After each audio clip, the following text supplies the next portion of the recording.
I'm Allie, and today on Plotopsy, we're diving into the chaos and illicit dealings of T.L. Hauser's Nothing Left to Burn. Let's get started. Thank you so much for having me, Allie. I'm so excited to be here talking to you. Was there a moment where a character made a decision that surprised you? So that's a difficult question because when I first started writing Nothing Left to Burn, it was 5 years ago. And now I'm at the point, and I wrote both books together at the same time, like one big continuous book that nobody was ever going to read because it was over 1,200 pages, in third person. And so I've had a long time to sit with these characters, and I've had a long time to like analyze what they're doing and what they would do. Um, like I know what they would drink, I know where they would sit in the room, I know what kind of music they turn on when they get in the car, I know what kind of cars they drive, all that good stuff.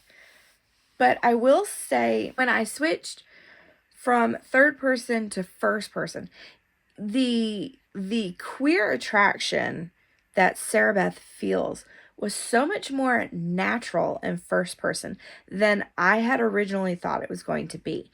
I thought that, it was like a surface level thing and we were going to like glaze over it and off we were going to go into the sunset, right? And I was really shocked that as I put it all together, it was just more and more organic. And then I started to say, oh, okay, all right, well, these other decisions that this character has made suddenly make a whole lot more sense because this is not just a passing phase. This is her identity, and this is her truth coming to light. That was really shocking to me because it was just so natural and it was so organic and it just came together so like like it was always supposed to be that way. And it wasn't originally. So it was very interesting to see that. Luke also is a character that surprises me. He has done some things in the conversion from third person to first person and the breaking of the ginormous book into two separate books. He's done things that I've looked at on the page and I've been like, whoa, was that there before? I don't I don't think that was there before. I'm not sure about this. So he's definitely one to watch. If you're looking at characters and you're thinking, who do I need to watch? There are Luke breadcrumbs that I cannot tell you about. But there is one particular scene where he kind of tips his cards a little. And I don't know that anybody has caught it. I don't know that anybody has seen it, approached it, talked about it, but it's in there. It's I promise. There's a breadcrumb in there. So he does some surprising things. There are some ulterior motives that he's got going on that I don't think anybody's really 100% prepared for. Um so if you haven't already, like, go back through and check that out because, like I said, he's got some breadcrumbs. I seriously need to go back and reread because I think I missed that. Now, which scene was the hardest to write emotionally? So there were two really difficult scenes to write, and without giving anything away, one involves a child, and that was a very emotionally hard scene for me to write. What a mother would be thinking because I have two littles. And after I had kids, I got to where even just reading, I can't read anything that involves too much trauma with children. Like I have a very hard line there.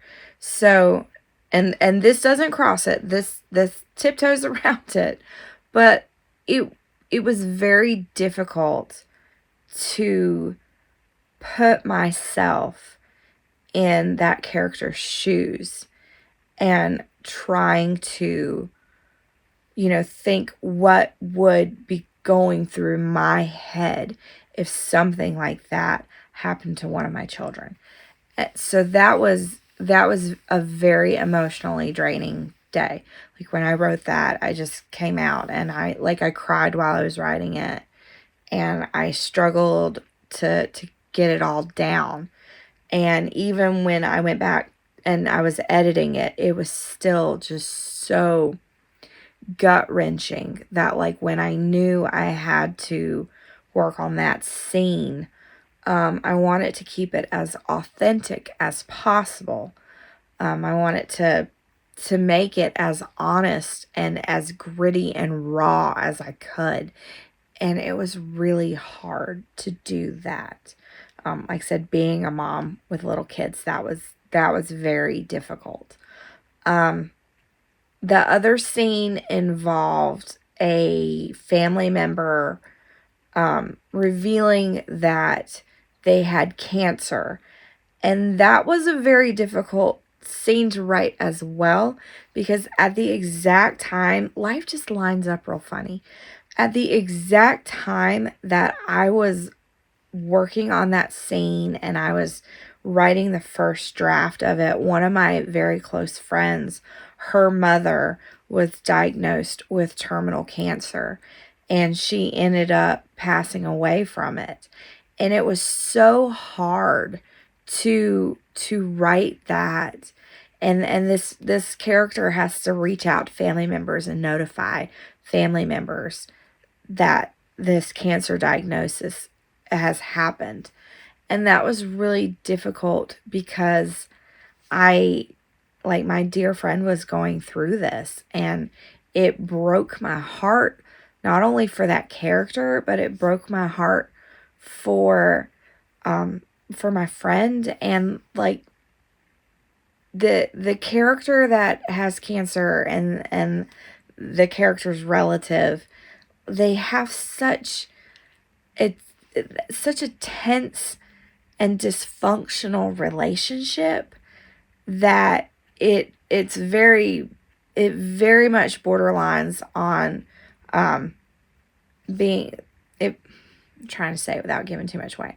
It very much borderlines on narcissistic personalities, and like having a character who, you know, is narcissistic is hard to write, especially if you have had narcissistic family members or narcissistic relationships or people in your life like that. Like you know how that feels. And so that was very difficult to write because, like I said, this is a very dysfunctional relationship between the two characters. And we're going to see a lot more of that in book 2. But this was just the tip of the iceberg. And that tip is where hope still lives. And it was difficult to write that hope and at the same time write that grief that comes with preparing yourself for that hope not to pay off and not to be a real thing, for that hope to be flawed or that hope to be misplaced, or that was very difficult. And then, like I said, and then all that with my friend at the same time, it was gut wrenching to write that too. So those were the two scenes that, as a writer, they challenged me because they both hit pretty close to home. I'm sorry your friend had to go through that, and I can't imagine being a parent trying to put myself in the shoes of what your character went through and Nothing Left to Burn. But did you ever find yourself rooting for a character that definitely you should not be rooting for? You should not root for any of my characters. Like, the only character that you should be rooting for is Abigail, and that's because she's 6. Like, nobody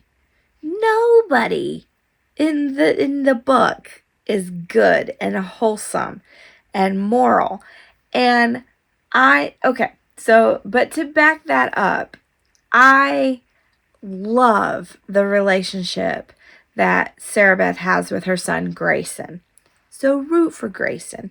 Grayson is a good one to root for. Once again, he's 9 and not a huge character. Abigail's a good one to root for. But I constantly find myself rooting for SaraBeth to, like, get out of the hole that she keeps digging herself. And bless her poor sweetheart, She has found a jackhammer instead of a shovel in some scenes, and she is just digging that hole harder and faster than anyone has ever dug a hole before. So I constantly am like, come on, you can put down the jackhammer, you can throw away the shovel, and you can spot the ladder that's in the hole with you, and you can start to climb. And so I root that she's gonna eventually figure out how to get out of the hole. And then, of course, I root for Mari. I shouldn't root for Mari. There is nothing good about Mari. There is nothing, like, she's the first one to say, I'm a villain. I am bad. I am never going to be the hero. I am never going to be the person that you should root for. And I do. I root for her. I want her to find happiness. I want her to find love. I want her to find peace, and contentment. I want her to be better, even though, she knows that she's not going to be better. So, She really is a great character, even with how much of a bad person she is. Now, Daniel is clearly capable of cruelty, but the reader sees flashes of humanity in him. How did you approach balancing those two sides of his character? Allie, these questions are so good. Okay, so for Daniel, I tried to consistently channel what would a morally corrupt man try to have in common with a woman who's not morally corrupt, or a woman who is so far gone. And it was a struggle to try to balance it. To be honest, I'm really not sure how I got the balance. I'm happy that there is a balance. I don't know if there was any kind of formula or anything to put together for it. It was just a matter of I didn't want him to be so far gone that he couldn't come back as a redeemable character, but at the same time, he doesn't think with the head on his shoulders every time. And if he's not thinking with the head on his shoulders every time, he seems to be a little bit more, gut and emotional. And he was difficult because SaraBeth struggles to be in this dark world because she's never been in it. She's a mom, she has kids, she's trying to set examples, and even if they're not good examples, she's still trying. And Mari is I never belong to the light. I'm never going to be good. I'm always going to be the villain. And I feel like Daniel was really difficult because he doesn't know what he wants to be. He wants to be the big bad. But at the same time, he doesn't. He wants to be a good guy. And it was a constant tug and pull between the two. And so I really tried to when I was writing his scenes from his POV, I really tried to feel that pull and that tug and should I do this? Should I not? Should I think about this? Should I not think about this? And I just kind of it was a juggling act, but like I said, I really tried to focus on the fact that he's not committed one way or the other. And even if it seems like he's committed one way, he's one of those that something can dangle in the side, and he'll be like, oh, I don't know, maybe I should go check that out. So it was a tug each time I wrote his scenes, because I was like, what should he do? What would he do? How would he react? And I just never. There were some times that I just genuinely didn't know when I started writing which direction he was going to go until he did it, and then I was like, oh, well, yeah, obviously that's what he would do. So I don't know if that answers your question or not. It does. You really achieved a fantastic balance with him where that push and pull feels really believable. Which character do you think is the most self aware of their flaws? I'm 100% convinced that Mari is the only one who actually has like a grain of, this is because of me. Because I don't think SaraBeth has a whole lot of it. Like I said, she wants to continuously blame other people. She wants to blame the men in her life. She wants to pass around the blame. She does take some blame and some credit, but not a whole lot. And then Daniel's just over here living in La La Land, where he thinks that everything just happens to him. I don't know why it would happen like that. And Mari's the only one that says, yeah, hey, yeah, I'm a villain, and I'm never going to be good. And she has like the Wreck-It Ralph motto. She's like, I'm bad, and that's good, and I'm never going to be good, and that's not bad. Like, I'm okay with being me. And so she's the only one who consistently walks into a room, and she's like, yeah, I am not morally gray. I'm bad. I'm making the decisions that are the best decisions for me. And if somebody like becomes unalive for some reason, that's how that cookie crumbled. And so she's definitely the one that is the most aware of all of her flaws. And she continuously like holds up the sign that says, I'm not a good person. And everybody else just chooses to ignore it. So I think Mari definitely wins the most self-aware of everybody. She's like, she knows she's not good, and that's not bad. I think that's what makes her such an interesting character. She's also a really intimidating presence. Did you always know she would dominate scenes the way she does? So I knew that Mari was going to dominate the scenes that she was in very early on, because when I originally wrote Nothing Left to Burn, like I said, I wrote it in third person, and I went back through and I changed everything and made it all first person and pulled out Mari's perspective.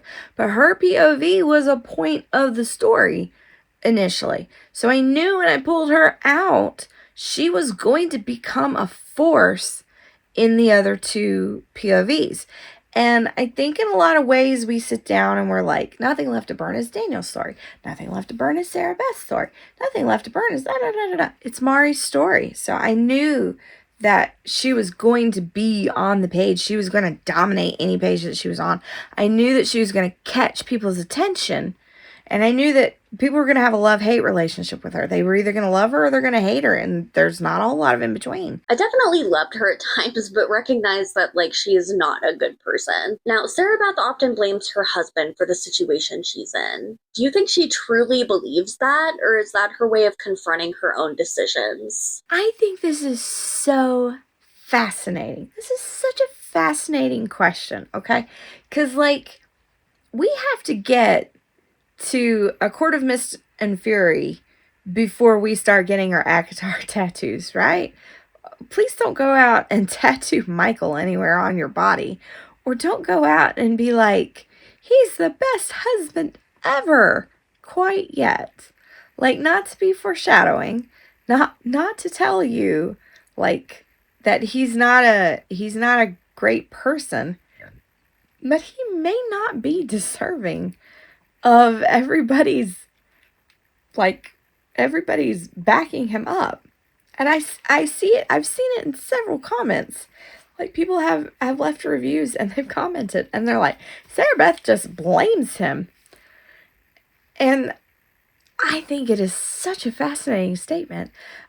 So yes, I do think that SaraBeth does blame him, and maybe blames him unnecessarily, and uses him as the reason that things don't go the way that she wants in her life, or the reason that things are crumbling and all that jazz. Like, I do think that she uses him as, like, it's his fault. He did it. He's to blame. If he didn't do this, then I wouldn't have done that. And to be fair, if he had not had a pill problem, then Daniel would not have shown up at their house, more than likely. And that whole scenario may not have all come together the way that it did. Now, that all being said, like, Michael is a very interesting character for everybody to be getting behind because he doesn't bring a whole lot to the table in reality. If we go back through and you read it, like, there is no mention, and I'm not saying this is like a plot point, you need to like write this down, but there's like no mention of him having a job. Like, there's no, he's not at the house, but he's not at work either. And there is like, there are times when he has the opportunity to step up to the plate and be her partner. And instead of doing that, like he uses her, or he brings her down to his level, and he doesn't actually step up and do anything. So I do, like I said, that question is just, that's so fascinating, because really, honestly, there are a lot of people that are like, injustice for Michael, and I'm over here like, this is like a Tamlin tattoo. What are we doing? What are we doing with our lives? So, like I said, don't get any permanent ink on your body until the second book comes out, people. For any reason. Like, don't pick a character and fall in love with them and expect them to make it to the end of the second book. Don't go out and be like, I love this character and I love this quote and I think this character is my favorite person in the whole wide world. Just save yourself time, energy, and bitter disappointment. Just wait. Just wait. I wouldn't say I'm Team Michael, but I can definitely see why people would think that sometimes she's a little bit hard on him. I felt more like she just isn't completely honest with her role in things. But I also get why she blames him. Now, which character's perspective was the most challenging to write? So, going back to what I said earlier, Daniel's very difficult to write because he's very push and shove. One minute he's wanting to possess Mari, and the next minute he's wanting to like kill Mari, and there's just so much back and forth and confusion in his mind that it's difficult to put pen to paper and get that across. SaraBeth, I feel like, being a mom, there are some things that I just relate to with SaraBeth, and I can just pull that. I will say, though, the biggest challenge writing wise is actually not Daniel or SaraBeth. It's getting Mari's perspective, because from each of the different characters, they each see Mari differently. And where I took out her POV entirely from the book, I'm still trying to sprinkle my little breadcrumbs. I'm still trying to leave all the little details for the readers. And it's hard to do that in a couple text messages and some newspaper articles and a Wake Up Tulsa like transcript every now and then. And then, like I said, at the same time, both characters view Mari differently. And I think it's really interesting. They both want Mari, but they want her for different reasons. In Daniel's case, he wants to possess Mari. He has like this borderline creeper obsession with wanting to conquest and possess her.